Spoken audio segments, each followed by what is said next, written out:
Assalamualaikum dan selamat sejahtera. Nama saya Ku Faiz bin Ku Zainuddin. Hari ini saya akan membuat sedikit kupasan ringkas mengenai filem Tanda Putera arahan sutradara Suhaimi Baba. Sebelum kita melangkah lebih jauh, marilah kita sama-sama melihat sedikit sudutan ringkas mengenai filem ini. Jom!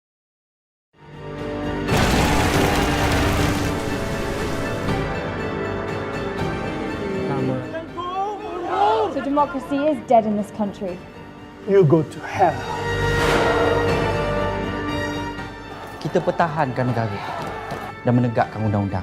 This is a democratic country and we are now in emergency. We have communists, we have radical subversive elements. You will follow the curfew rules.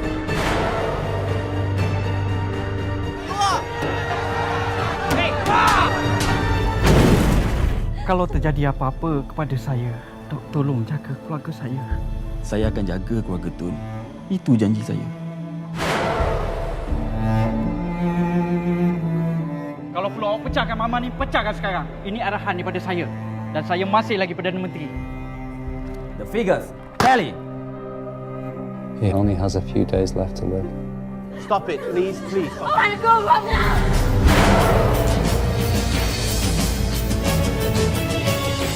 Masa depan negara di tangan kita. Biar kita bangunkan dengan cara kita sendiri. You are the Prime Minister.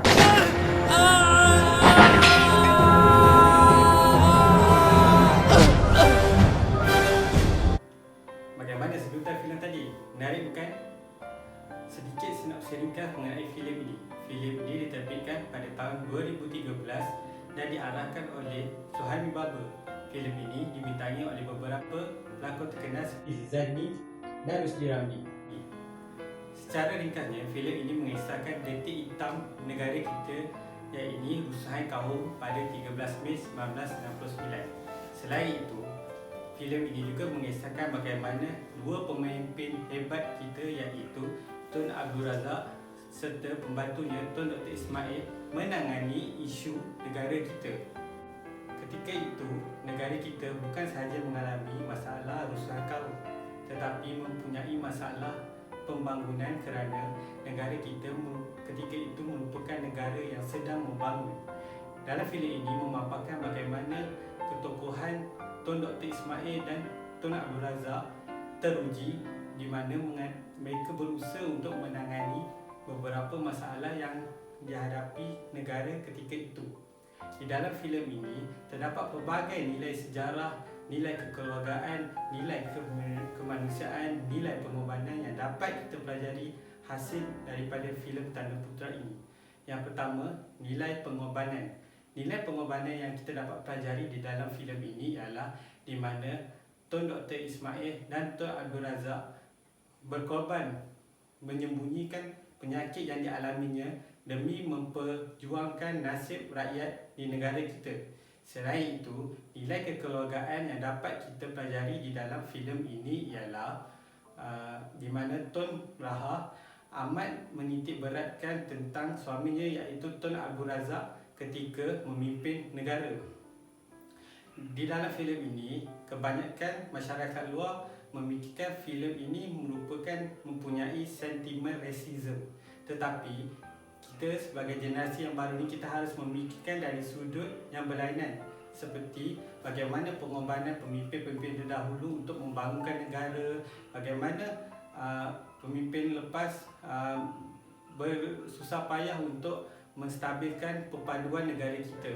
Pokoknya cerita ini lebih menjurus kepada sejarah silam negara kita, sejarah hitam.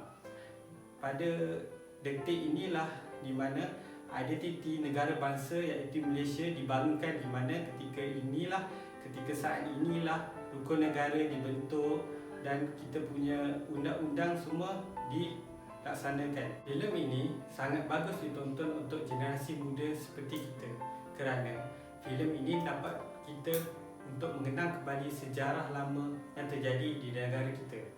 Dalam filem ini juga bukan sahaja memberi iktibar kepada kita sebagai rakyat, tetapi memberi iktibar kepada pemimpin bagaimana pimpinan lepas mentadbir negara ketika negara berada di dalam krisis yang sangat kritikal.